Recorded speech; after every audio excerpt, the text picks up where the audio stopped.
ang mundo ay nagiging mas kakaiba. Kalamidad, digmaan, pandemya.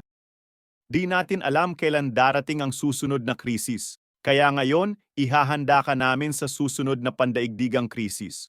Kumuha kami ng bawang at nilagay sa isa sa mga bote. Ilalagay natin ang beans sa unang bote gamit ang sukat na 4 na daliri. Tapos, kuha ulit ng bawang at ilagay, ulitin hanggang mapuno ang bote. Pagkatapos, uulitin natin ang parehong proseso sa bigas. Kumuha ng aluminum foil, gumawa ng bola, at ilagay sa bote. Kumuha ng bulak at ibabad sa alkohol. Ilagay ang bulak sa loob ng bote, tapos sindihan ang 2 bulak, isara ang mga takip ng mahigpit. Gumamit ng electrical tape para silyuhan. Isulat ang petsa ng paggawa at bagong expiry date, 5 taon mula ngayon.